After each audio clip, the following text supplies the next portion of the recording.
uma receita enquanto a gente conversa, mas é muito mais uma conversa do que o foco na receita.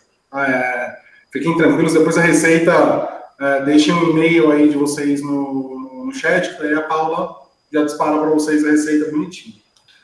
Não vai ser hoje, provavelmente, amanhã, talvez. Assim que eu chegar em casa, eu digitalizo isso. O que a gente vai fazer hoje? Paula, quando tiver alguma pergunta, já pode me interromper, eu consigo te ouvir bem. Então, pode fazer a pergunta numa boa, tá? Perfeito, Breno. Por enquanto, não. Temos vários participantes aqui da região, alguns de São José dos Campos, interessados na área. Podemos iniciar, então, com o seu conteúdo, com a sua fala, e conforme for surgindo as dúvidas, o pessoal vai colocando no chat, eu vou te apresentando, tá bom? Para já começarmos, isso aqui é quase que um EPI de cozinha, chamado toque. A gente usa isso na cabeça. Essas dobrinhas até tem uma simbologia na gastronomia e tudo mais. Eu não vou usar isso hoje, é uma live um pouco mais informal, então não vou colocar o toque, vou deixar ele de lado, mas já explico para vocês, já explicando para vocês por que não usar.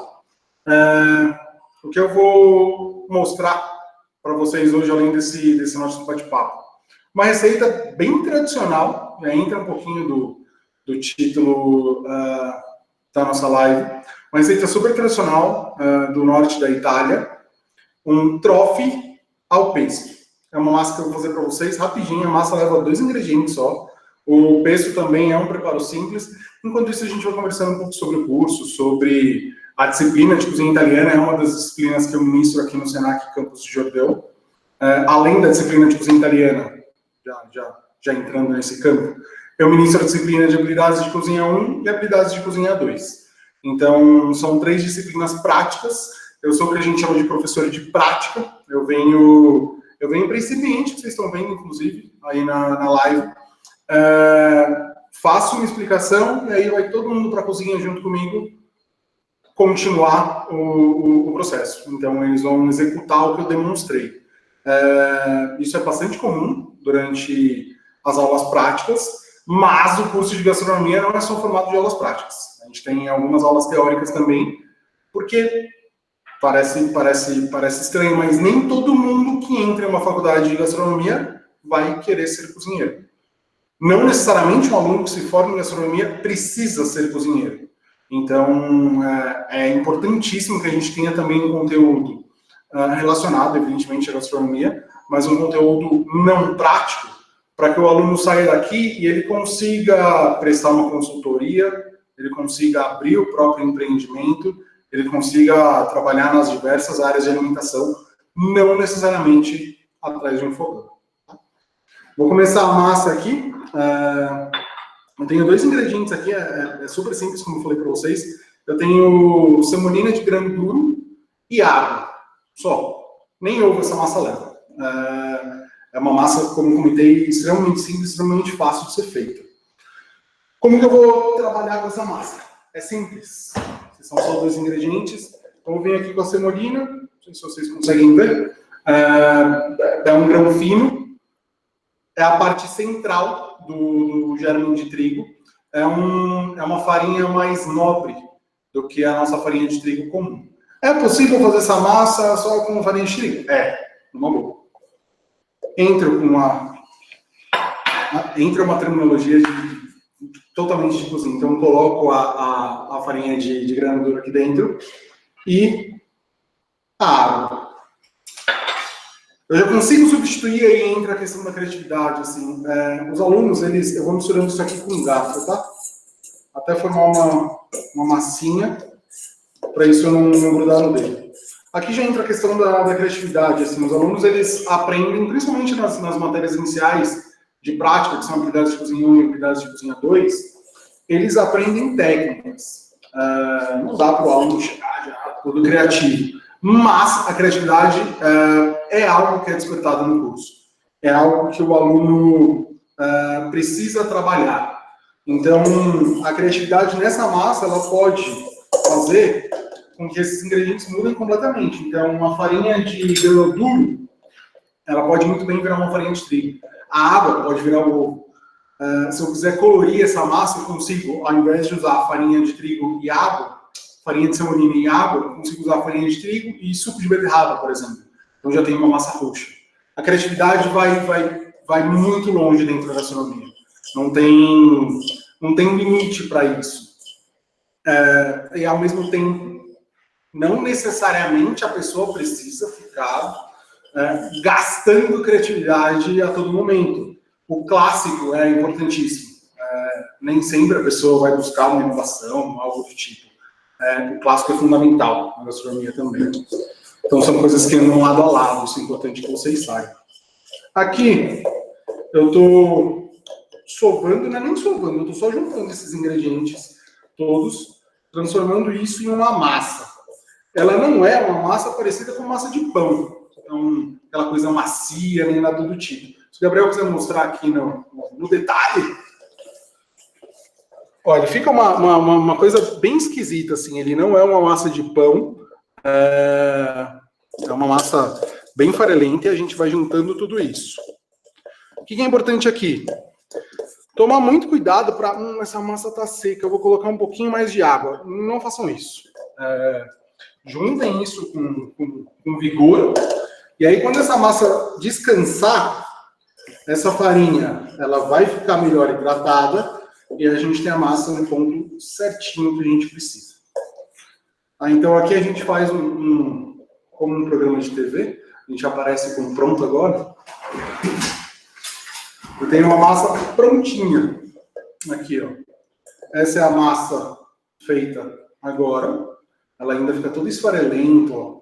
Fica rachada, é normal. E aí eu tenho uma massa prontinha aqui. Ela já fica completamente lisa, uniforme. Se eu quero você mostrar aqui, ó. Eu vou abrir ela. Deixar ela aqui na bancada. Vou colocar as duas lado a lado. Elas são bastante diferentes. E essa diferença se dá única e exclusivamente por conta do descanso da massa, no caso. Essa massa eu vou colocar de lado. Vou dar uma limpadinha na bancada. E daqui a pouquinho a gente vai trabalhar com essa massa. O trofe é uma massa esticada, longa. Não sei se alguém no chat que está assistindo a gente conhece, se alguém já comeu. Se alguém já comeu, nos avisem. O trofe é uma massa esticada, longa, parece um fuzil. Fuzil é aquele parafuso, né? Parece um parafusinho. E aí, com essa mesma massa, eu consigo fazer trocentos formatos diferentes. Então, aí, de novo, entra a criatividade. Com uma ideia de receita, eu consigo criar muita coisa. E aí, no passo seguinte, que é o molho, o exemplo se repete. Com uma ideia de receita, trocando um ou outro elemento, eu mudo completamente a receita. Tá? Vamos para o pesto. Enquanto isso, se alguém tiver alguma dúvida, de novo, mandem uma pergunta aí no chat. Pode ser sobre receita, pode ser sobre o curso, pode ser sobre o cenário da gastronomia. Aproveitem para perguntar, certo? Isso aqui é um mortar, ou pilão. Um utensílio bem rústico e extremamente funcional. Pesto é um tipo de molho bastante clássico e a gente vai fazer uma modificaçãozinha já nesse molho para não deixar ele, para trazer ele para uma cara, um produto um pouco mais brasileiro, usando ingredientes mais regionais, mais tradicionais do Brasil, como a castanha do Pará. Originalmente, ele também é ali do norte da Itália. Originalmente, ele leva manjericão. Aqui eu tenho as folhinhas de manjericão desfolhadas já. Sal, alho cru, pedacinho de alho. Não se preocupem que vocês não vão ficar, quem comer esse molho não vai ficar com aquele gosto de alho cru na boca, conversando com esse alho um tempão depois, não é o caso. É um pedacinho de alho que vai trazer, além do frescor que as folhas também trazem, ele traz uma certa picância que o alho cru tem. Então, é um pedacinho só. Normalmente, ele vai usar a pinole, que é uma sementinha. Ao invés de usar a pinole, a gente vai usar a castanha do Pará, ou castanha do Brasil, para trazer o pesto para uma coisa mais brasileira. E azeite. Azeite e parmesão. Só nesses itens a gente consegue brincar muito. Por exemplo, quero fazer um pesto, mas não de manjericão, que é o tradicional. Tudo bem. Isso pode ser feito com rúcula, pode ser feito com hortelã, pode ser feito com quase que qualquer folha. Folha que tenha um sabor mais pungente. Dá para fazer pungente não, mais marcante. Dá para fazer com alface? Dá, mas não vai ter lá muito gosto, porque o alface é algo sem tanto gosto assim. Então a gente usa essas folhas que tem um pouco mais de sabor. Legal, a folha eu já sei que pode mudar. A oleaginosa, eu falei do pinole, falei da castanha do Pará, a gente pode usar castanha de caju, pode usar nozes, pode usar qualquer tipo de oleaginosa. Essa oleaginosa vai trazer textura, vai trazer sabor, então é importante ela ir para a receita. O sal a gente não consegue mudar muito. Se vocês quiserem, vocês podem me dar um sal rosa, sal branco. Mas não dá para fugir muito disso. O queijo, a gente vai usar parmesão. Poderíamos usar, por exemplo, o pecorino, um queijo canastra, uma quantidade um pouco menor, dá para ser usado também. Então, queijos de massa mais dura. Não dá para usar, por exemplo, mussarela. Um canastra curado, ele consegue ser usado. Uma mussarela não dá, ela é muito mole. Quando eu for fazer o pesto, quando eu adicionar temperatura nisso, vai ficar complicado. Então, queijos de massa mais dura. Só aí, olha a quantidade de variação que a gente pode ter. Então, posso fazer um pesto de hortelã para acompanhar um cordeiro, posso fazer um pesto de rúcula para acompanhar uma salada. Isso é muito versátil. Tá? O preparo dele, eu vou fazer do método mais tradicional possível, que é justamente com pilão, com mortalha, mas ele pode ser feito no liquidificador, pode ser feito no mixer, pode ser feito no processador. A textura muda um pouquinho. Esse aqui que eu vou fazer, ele fica um pouco mais rústico. Eu estou fazendo com 2 elementos aqui só. No processador ele vai ficar mais liso, um verde mais intenso. Os dois estão certos. Tá? Na verdade, não tem nem certo e errado nesse caso. Para começar, vou vir aqui com um pedacinho do dente de alho, não estou nem usando um dente de alho inteiro. E aí eu vou pressionar isso aqui. O mortado, o pilão, ele por dentro ele é um pouco mais áspero, ele não é lisinho nem do lado de fora, senão vai dar um trabalho danado. Então por dentro ele é um pouco mais áspero justamente para facilitar esse atrito. O que eu vou fazer aqui não é ficar batendo isso aqui, é mais mexer com os lados e esmagar contra as laterais do mortado, tá? Do pilão. Então faço isso, o alho já virou uma pastinha, vou entrar com as folhas de manjericão. E aí aqui um truquezinho para vocês. O sal, ele ajuda a fazer com que essa receita aconteça de uma forma um pouco mais fácil. Muito por conta Pode mostrar aqui, Gabriel. Muito por conta da textura dele. Ele faz com que a ação do mortar, que é exatamente essa, aconteça melhor. Ele faz com que o atrito aumente. Então a gente pode usar sal fino, pode até usar o sal entre fino. O sal grosso é complicado, porque sempre vai ficar uma pedrinha. E vai fazendo esse trabalho até isso aqui virar uma pasta. Olha como ele já vai ficando todo marcadinho. Então a gente vai fazer esse trabalho e vamos conversando. Então é uma dica já. Coloquem sal no começo, que ele ajuda nesse atrito. E aí daqui a pouquinho a gente entra com os demais ingredientes. Aqui do lado eu tenho uma panela com água, já fervendo, que a gente vai usar para cozinhar a massa. Tem alguma pergunta por enquanto, Paula? Nada? O pessoal está tímido? Por enquanto nada, chefe. O pessoal está entretido aí com a receita. Com fome? Que horas são? Agora são 3 e pouco, né? Já almoçar. Tá no horário do lanche da tarde, né? Mas fala um pouquinho desse ambiente que você está, Breno, para apresentar para eles. Esse aqui é um dos ambientes que eu mais gosto aqui no Centro Universitário. Já fica o convite para vocês, assim que as coisas se normalizarem um pouquinho mais, venham nos fazer uma visita. vocês vão sair daqui encantados. Eu duvido que vocês saiam daqui sem fazer um curso de gastronomia. É impressionante, assim. Esse é um dos ambientes que eu mais gosto aqui dentro, que é a sala demo, a sala de demonstrações. Só para continuar, eu vou colocar aqui a caixinha do Pará e vou colocar um pouco do nosso parmesão. Como eu comentei no começo, assim, todas as minhas aulas eu inicio nesse ambiente. Então, sejam as aulas de cozinha italiana, sejam as aulas de habilidades de cozinha 1, as aulas de habilidades de cozinha 2, algum workshop, eventualmente, eu estou nesse ambiente também. Os alunos concentrados, aí atrás da câmera.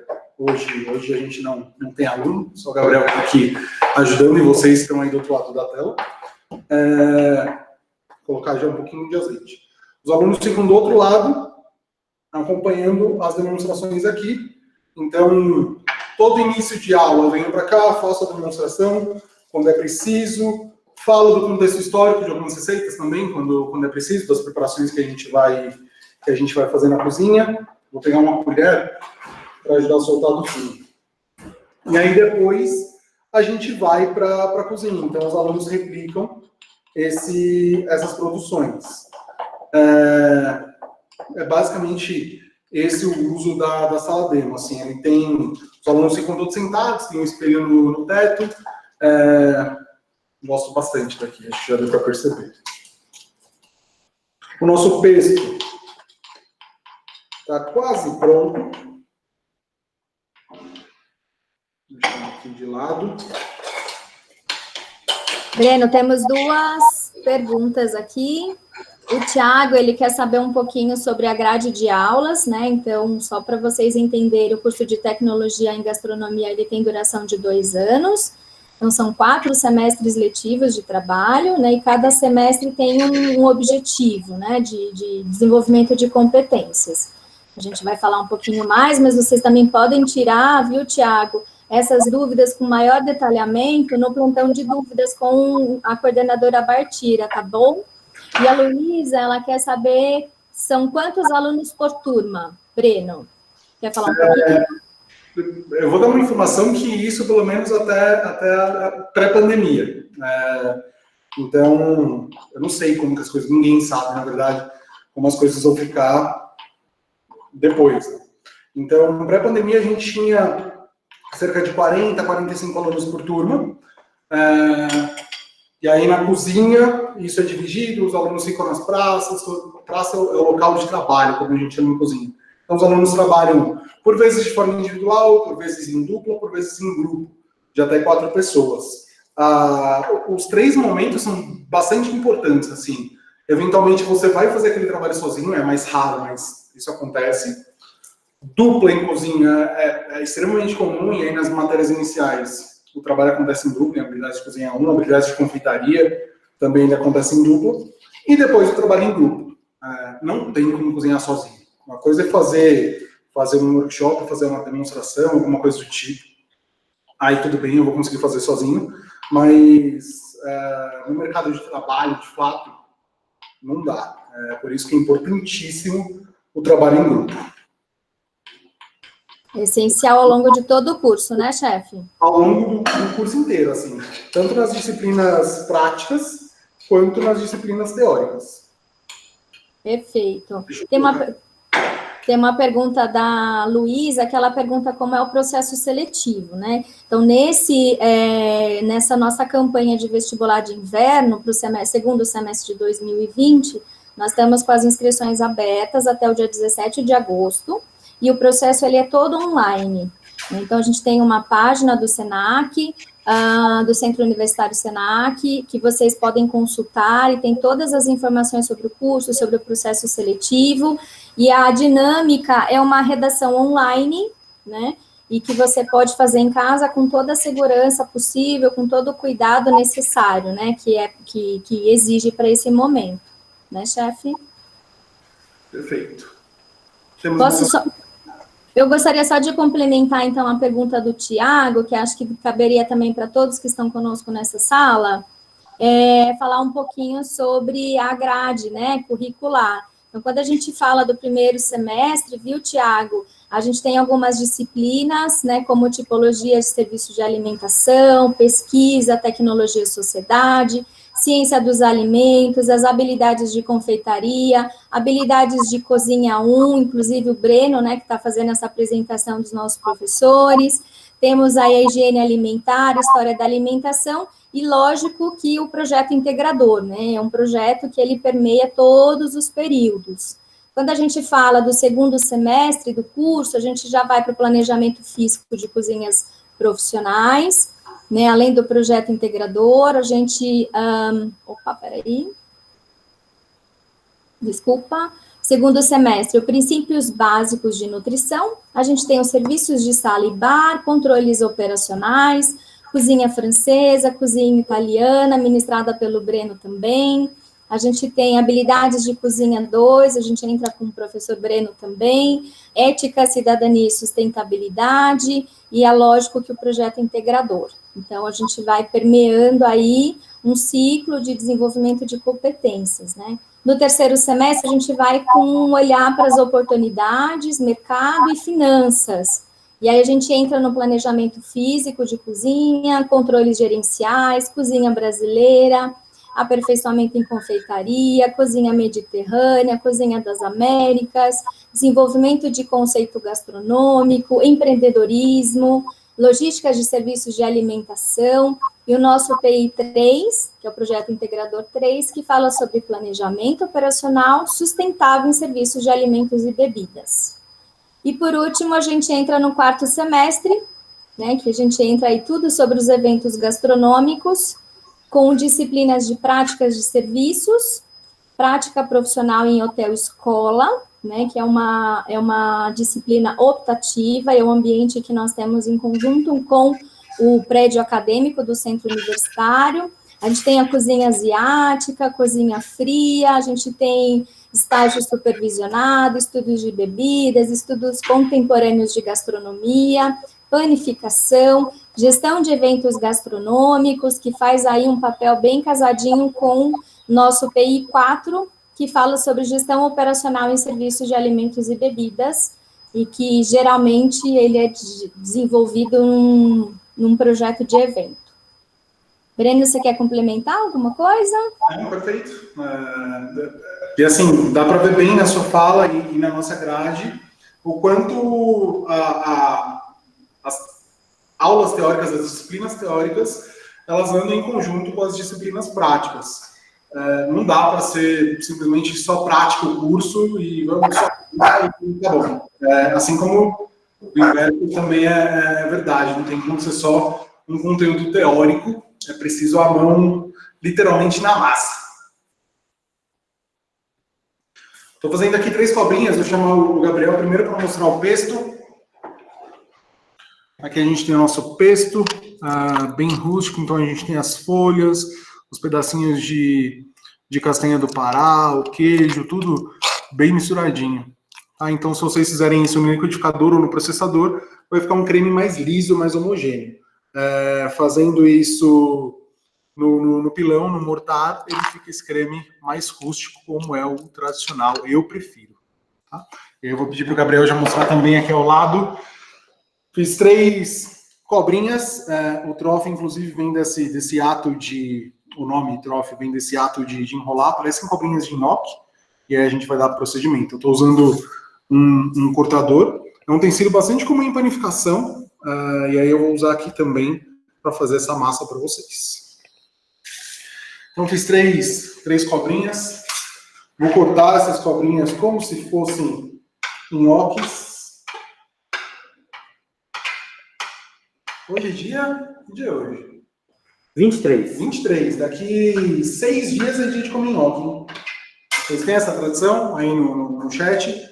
Dia 29, dia de comer nhoque. Essa é uma das tradições que a gente tinha em casa. Eu colocava... em casa, eu digo quando eu morava com os meus pais, colocava uma nota, se tivesse de dólar, era uma maravilha, né? Que hoje em dia uma nota de dólar é complicado, tem que deixar o prato alto.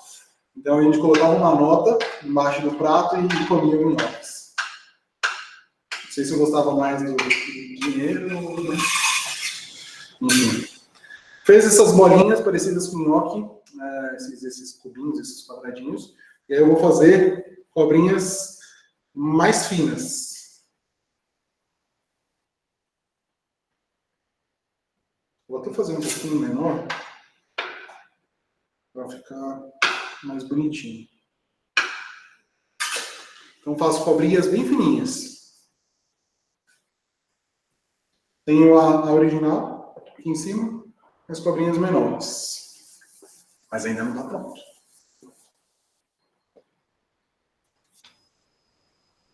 Prof é uma massa, a massa resolveu vir toda para esse lado.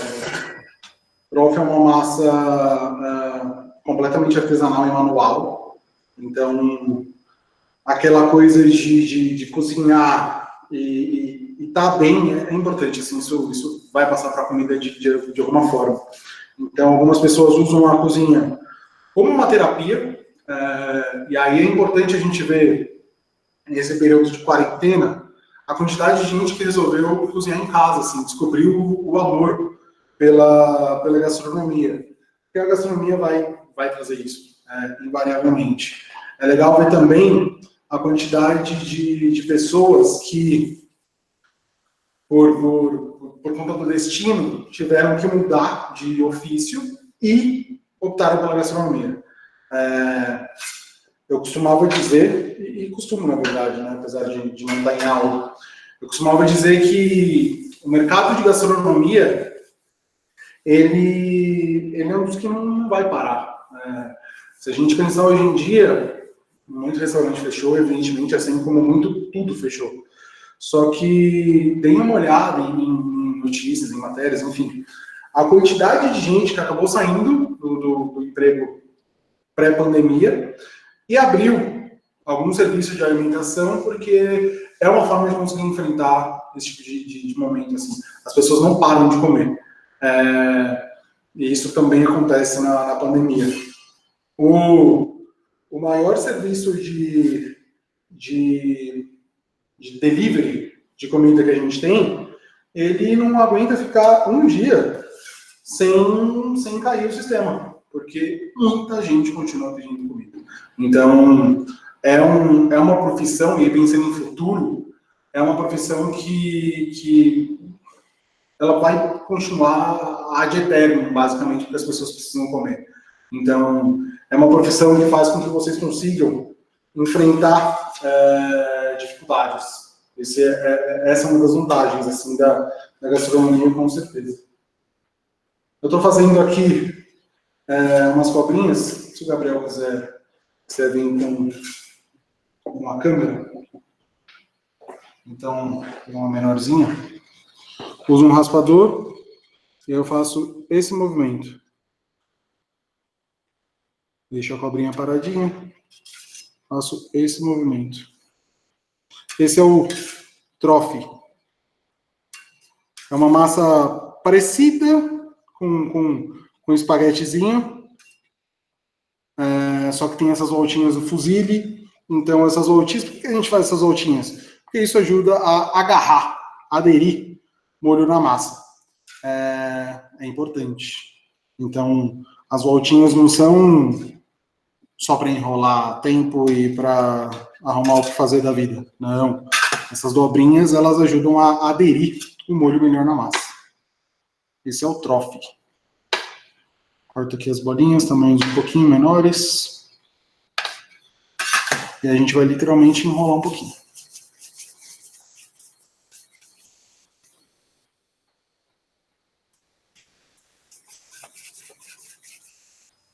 Ô, chefe, deixa eu só ilustrar. Você está me ouvindo? Eu não te ouvi, Paula, desculpa. Tá me ouvindo agora, melhor? Tô, agora sim. Deixa eu só ilustrar uma fala da Mônica, que ela diz assim: desde o fundamental, eu queria fazer gastronomia no Senac, e logo que entrei no ETEC, descobri que eles faziam muitas visitas no Senac, e realmente sempre saio dos eventos e com mais vontade de começar os estudos aí. Foi justamente o que você colocou, de que aqueles que visitam ficam encantados, né, com a nossa estrutura, se já tem né, um quezinho aí com a gastronomia, a paixão é certa, né? E aí o sonho se realiza conosco. Muito. Venham fazer essa visita presencialmente, quando vocês puderem. Aproveitem para conhecer a cidade de Campos do Jordão, uma cidade linda. E eu falo sem puxar o saco. Assim, eu sou de São Paulo, eu tinha um sonho de dar aula no Senac. Eu sou professor do Senac há quase 10 anos já. Eu tinha um sonho de dar aula aqui porque é a referência, é a melhor possível. Então, se essa é a profissão que eu escolhi, ser professor, eu quero ir para qualquer lugar, eu quero ir para qualquer escola. E aí, eu amo São Paulo. Amo São Paulo. Quando eu vim para cá, a minha ideia era ficar um ano e volto para São Paulo. Não quero morar no interior. Eu estou aqui há quase 10 anos. É uma cidade encantadora, é um lugar encantador, assim. Quando vocês subirem a rua, a ladeira do complexo, vocês já vão ficar encantados. É aqui que eu preciso estudar, é aqui que eu preciso me desenvolver. Então, venham fazer essa visita presencial, vale muito a pena. E aí aqui eu vou enrolando mais um pouquinho essas minhoquinhas do Trophy. A melhor coisa, a melhor superfície para se fazer massa é madeira. Disparado. Mas a nossa legislação não permite o uso de madeira dentro de cozinha profissional. Então, não tem como, assim. A gente faz com a bancada de mármore, ela funciona tão bem quanto, por esse motivo. Vocês vão ver vídeos das nonas italianas fazendo em tábuas de madeira, que é o tradicional. Com os nossos troféus, estou fazendo uma quantidade para uma porção, mais ou menos, eles já estão quase prontos. E aí eu vou colocar isso para cozinhar. Uma porção porque eu vou comer o Gabriel Quilite. Temos alguma pergunta, Paula? E a gente vai ficar aqui só de olho nesse momento, né? Torço para que vocês tenham macarrão instantâneo, talvez, na dispensa, alguma coisa do tipo. Mas faz parte. A Mônica...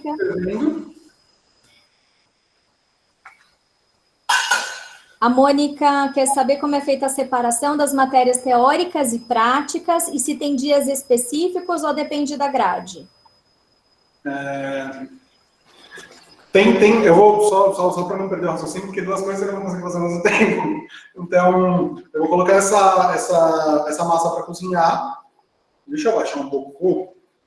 Também não precisa disso tudo.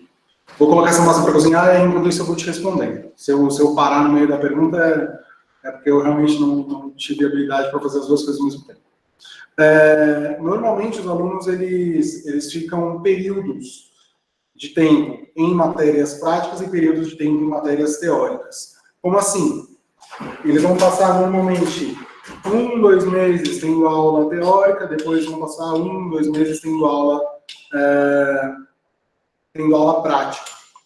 Esse período é um pouquinho maior, assim, na verdade, dá uns 2 meses de cada conteúdo. Não é essa coisa de tem aula prática no dia, aula teórica no outro, aula prática no dia, teórica no outro, não funciona tanto assim. Normalmente os alunos eles acabam ficando ansiosos, ou para ir para a prática, ou para ir para a cozinha. Como eu comentei com vocês no começo da nossa live, nem todo mundo ama cozinhar. Parece piada a pessoa fazer uma faculdade de gastronomia e não gosta de cozinhar, mas ele descobre outras vertentes dentro da gastronomia que não implicam ficar atrás de um fogão. Então, as pessoas acabam desenvolvendo paixão por história da gastronomia, por exemplo, e ela quer entrar naquele mundo de história de fato e de conhecimento. Então, é comum que as pessoas queiram muito... boa parte da sala é louca por aula teórica, boa parte da sala é louca por aula prática, e aí, justamente por isso, a gente faz esse revezamento. Não fica uma coisa de 6 meses em aula prática, 6 meses em aula teórica, nem nada do tipo. Respondido? Respondido, chefe. E a Luísa Saliba quer saber qual o horário das aulas. Depende. A gente tem turmas de manhã, turmas à noite, são os dois horários, o matutino e o noturno, são os dois horários mais comuns. Vez ou outra a gente acaba tendo também horário vespertino. Então, depende. No matutino as aulas começam às 8 da manhã, vão até 11, meio-dia. E no noturno elas começam às 6, vão até 10h25. No vespertino elas começam a 1h e vão até às 5h30. Então depende muito das turmas. A gente tem para o próximo semestre a entrada no turno. Certo? Então das 6 às 22h30. Perfeito. E a Luísa também quer saber se ela pode participar como treineiro. Luísa, com relação a isso, a gente pede para que você nos encaminhe o seu e-mail aqui no chat, para a gente conversar melhor sobre essa questão, tudo bem?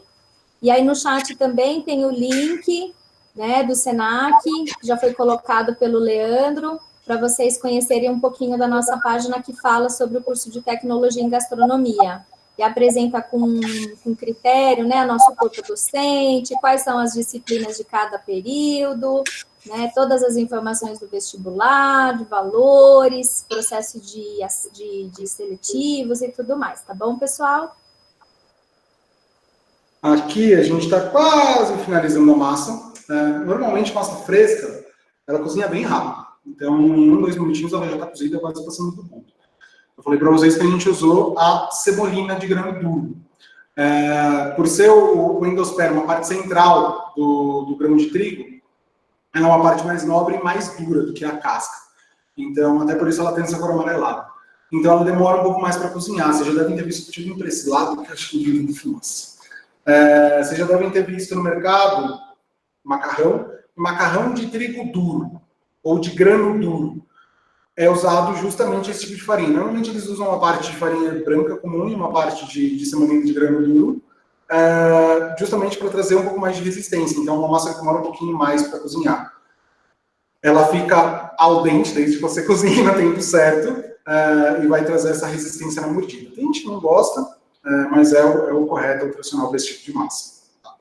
Assim que ela ficar pronta, eu vou colocar aqui nessa sotese, só para incorporar o molho. A sotese está quase apagada. A sotese é essa frigideirinha aqui. Eu ia falar que ela está quase apagada, mas inclusive ela está apagada. Pronto. Ela está no ela está numa temperatura bem baixinha.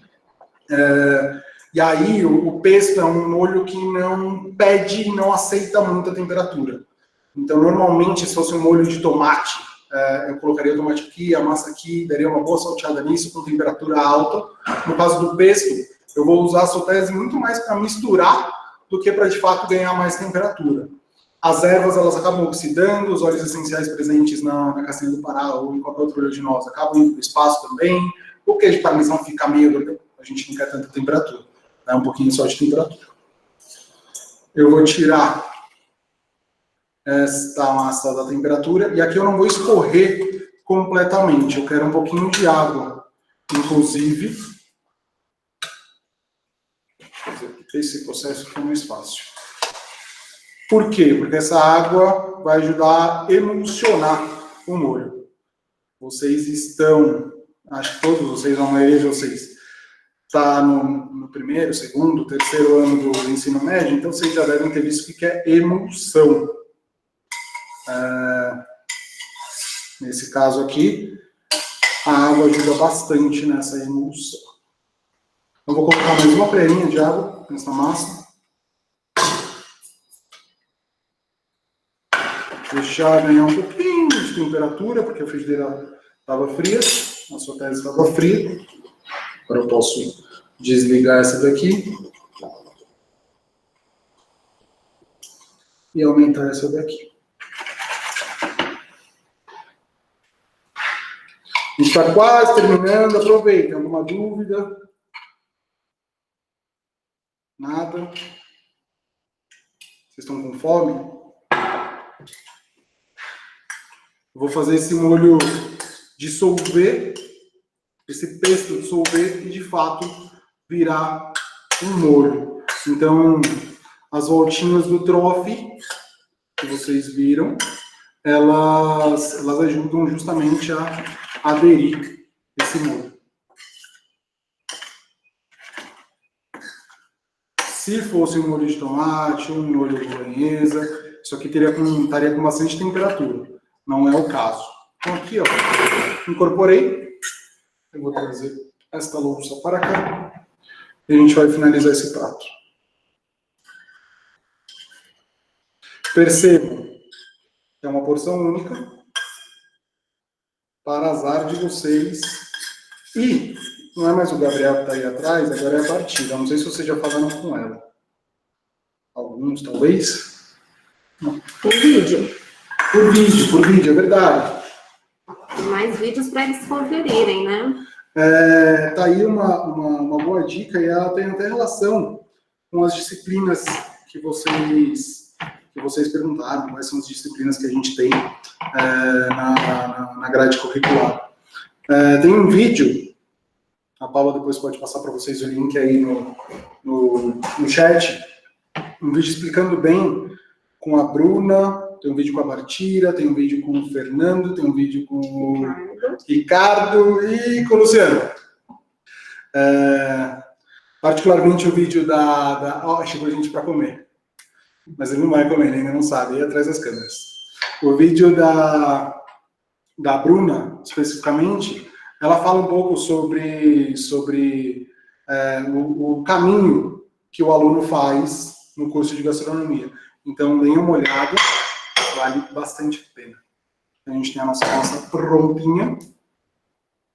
Vou trazer essa panela para cá. E é isso, gente.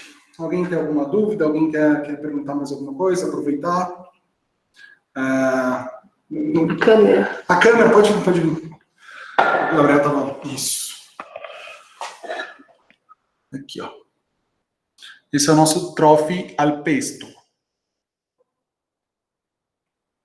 Vamos passar rapidinho, vocês viram que eu fiz... Não vou falar que eu fiz do zero, porque essa daqui estava descansando. Eu esqueci de falar esse detalhe. Para ela descansar, né, eu falei para vocês, a massa estava toda craquelada. Para ela descansar, ela precisa ser embalada em plástico filme ou pode ser colocada em um saquinho a vácuo. Acho que poucos de vocês devem ter, na verdade, deve ter uma máquina a vácuo em casa, caso vocês tenham, funciona perfeitamente, deixa a vácuo, meia horinha na geladeira, está pronto. Se vocês colocarem em plástico filme, umas 2 horinhas na geladeira também, envolve ela, deixa na geladeira descansando, vai fazer outra coisa, e aí quando vocês voltarem, a massa está pronta para ser aberta, certo? Alguma dúvida, Paula, aí no chat? Apareceu? Eu posso comer minha massa? Já pode comer. Só a Lívia Albuquerque que escreveu, ficou lindo. Que bom. Acho que é isso, então, gente. Vocês ainda têm algumas lives para acompanhar aqui conosco hoje. A próxima é a do Vitor Rabelo. Vai falar sobre os produtos da Mantiqueira. Vale bastante a pena assistir. Depois, a do Rabelo às 15... Não, às 15 foi a minha. Às 16h15, eu acho. Às 16h15. É a live do Rabelo. E aí depois a gente tem mais uma. Às 7 horas... Não, 17. Tá fazendo o número, gente. Sou de humanas, não sou de exatos. Às 17, tem uma live com o Victor Isaac, sobre um pouco além do que eu falei para vocês de matéria prática, um pouco além. A gastronomia não é só a parte prática, certo? Espero que vocês tenham gostado. De novo, reforço o convite para vocês virem conhecer o Centro Universitário Senac Campos do Jordão. Vocês vão se apaixonar. Eu aposto que se vocês vierem, vocês saem daqui matriculados, porque o lugar é lindo. Se vocês não gostarem, me avisem que eu arrumo um psicólogo para vocês. Gente, acho que é isso. Tenham uma boa tarde, acompanhem as lives e se puderem, fiquem em casa. Tchau, tchau. Perfeito, obrigada, chefe. Pessoal, obrigada pela participação. Coloquei o link aí do YouTube com os vídeos que foram produzidos com muito carinho para vocês, para esse evento da Uniexpo. Inclusive, o da professora Bruna, que o Breno, né, nosso professor aqui, fez a apresentação, indicou. E a programação já está também no chat para vocês acompanharem as nossas próximas lives, ok? Obrigada, um super beijo, uma ótima tarde a todos vocês e curtam bastante a Uniexpo, ok? Tchau, tchau.